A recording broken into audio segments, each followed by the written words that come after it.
তো তোমরা অনেকেই জানতে চাও যে চারুকলা অনুষদে ভর্তি হতে গেলে তোমাকে কোন ইউনিটে ভর্তি পরীক্ষা দেওয়া লাগবে। চারুকলা অনুষদে ভর্তি হতে চাইলে তোমাকে রাজশাহী বিশ্ববিদ্যালয়ের এই ইউনিটে ভর্তি পরীক্ষা দেওয়া লাগবে। হ্যাঁ, এই ইউনিট হচ্ছে মানবিকের ইউনিট, সেখানে চারুকলা অনুষদ অন্তর্ভুক্ত রয়েছে।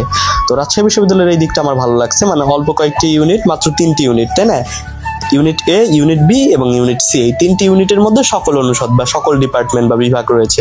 তো বিষয়টা বেশ ভালো লেগেছে, মানে ঝামেলা কম, ভোগান্তি কম, বারবার অ্যাপ্লাই করার বা আবেদন করার ভোগান্তি কম, তাই না? ইউনিট যত কম হবে বারবার অ্যাপ্লাই করার বা আবেদন করার ভোগান্তিটা কম হবে।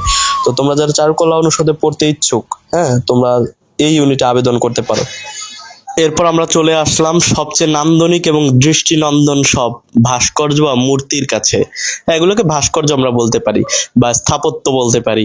বেশ সুন্দর লাগছিল দেখতে, অসাধারণ দৃশ্য আমরা অবলোকন করেছিলাম সেই দিন নিয়ে।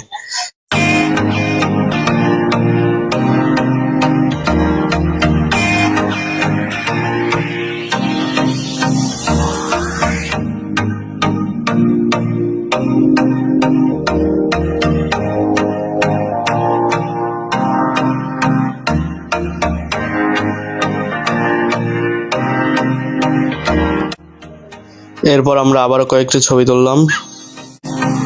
এখানে থাকা মূর্তি বা ভাস্কর্যগুলো প্রধানত তোমার মাটি এবং কাঠ দিয়ে তৈরি। হ্যাঁ, বেশিরভাগ যেগুলো আমরা দেখলাম মাটি বা পাথর, হ্যাঁ, এবং কাঠ, এই 3টি উপকরণ দিয়েই তৈরি।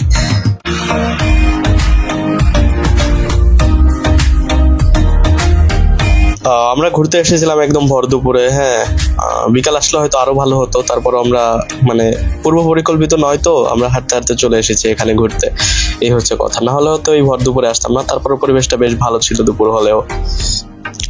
আপনারা অনেকেই হয়তো আমাকে চেনেন না, তাদের জন্য আমি আমার পরিচয়টা দিচ্ছি। আমার নাম বাঁধন শেখ মিজান, পড়াশোনা করছি রাজশাহী বিশ্ববিদ্যালয়ের আইন বিভাগে। তো আমার সাথে থাকা ওই বন্ধুটাও আইন বিভাগেই পড়াশোনা করে, আমার সহপাঠীও। ভিডিওতে থাকা গেঞ্জি পরা ছেলেটি হলাম আমি এবং শার্ট পরা ছেলেটি হলো আমার বন্ধু রিফাত হোসেন।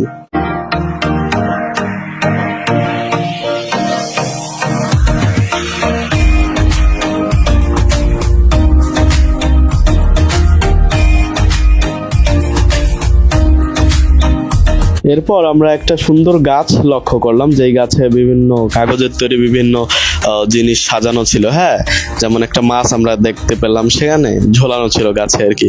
আরো অনেক সুন্দর সুন্দর জিনিস ঝোলানো ছিল। এটা মূলত সাজানো হয়েছিল তোমার পয়লা বৈশাখ উপলক্ষে। হ্যাঁ, পয়লা বৈশাখ উপলক্ষে সাজানো হয়েছিল। তো এর সামনের দিকে আমরা গেলে দেখতে পাই একটা ঘোড়া দেখতে পাই, বিশাল আকারের। হ্যাঁ, সেই ঘোড়াটাও পয়লা বৈশাখ উপলক্ষে প্রদর্শনী হিসেবে রাখা হয়েছিল সম্ভবত।